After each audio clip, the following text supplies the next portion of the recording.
ఇక కొమరంభీం జిల్లా కేంద్రంలో ఆసిఫాబాద్ ఎమ్మెల్యే కోవా లక్ష్మిని పోలీసులు హౌస్ అరెస్ట్ చేశారు. వాంకిడి ఆశ్రమ పాఠశాలలో ఫుడ్ పాయిజన్ తో మృతి చెందిన విద్యార్థిని శైలజ ఇంటికి కోవా లక్ష్మి వెళ్తారు అన్న సమాచారంతో పోలీసులు అప్రమత్తమయ్యారు. ఆమెని ఇంట్లోని నిర్బంధించారు.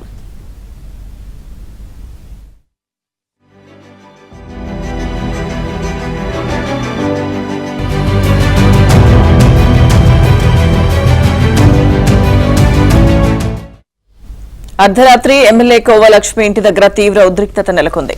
ఎమ్మెల్యేను అరెస్టు చేస్తారనే సమాచారంతో పెద్ద ఎత్తున కార్యకర్తలు అక్కడికి చేరుకోవడంతో టెన్షన్ వాతావరణం ఏర్పడింది.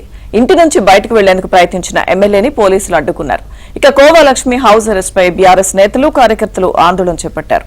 మరోవైపు జిల్లా వ్యాప్తంగా ఆదివాసీ తుడుందెబ్బ నాయకుల్ని పోలీసులు అరెస్ట్ చేశారు. ఇప్పటికే వాంకిడి మండల కేంద్రంలో భారీ బందోబస్తు ఏర్పాటు చేశారు.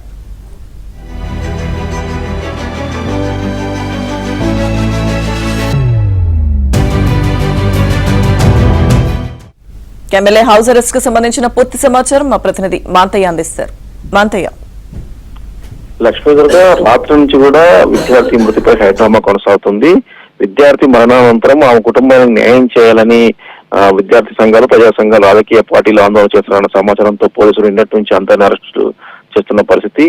ముందస్తు అరెస్టులు కోవలక్ష్మిని హౌస్ అరెస్ట్ చేశారు. రాత్రంతా కూడా కోవలక్ష్మి ఇంటి వద్ద ఉధృత చోటు చేసుకుంది. ఆమెను బయటికి వెళ్లొద్దు అని చెప్పి పోలీసులు చెప్పారు.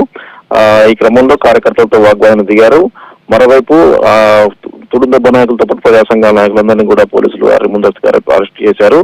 మృతదేహంతో జిల్లా కలెక్టరేట్ లేదా వాంకిడిలో ధర్నా చేశారన్న సమాచారంతో పోలీసులు అలర్ట్ అయ్యారు. ఓవైపు కలెక్టరేట్ వద్ద భారీ బందోబస్తు ఏర్పాటు చేశారు. మరోవైపు వాంకిడిలో కూడా భారీగా పోలీసు బలగాలను మోహరించారు.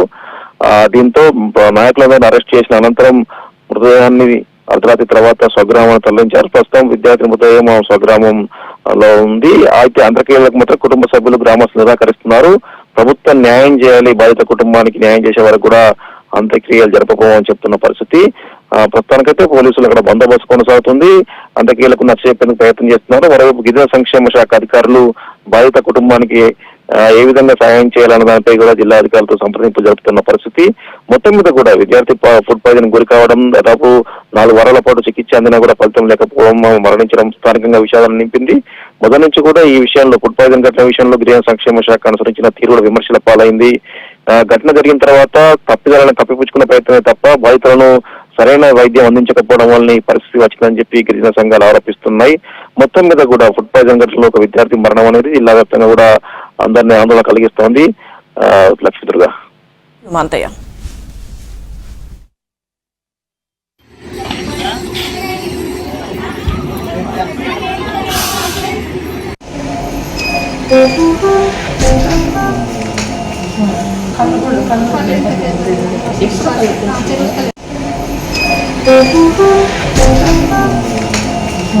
కన్ను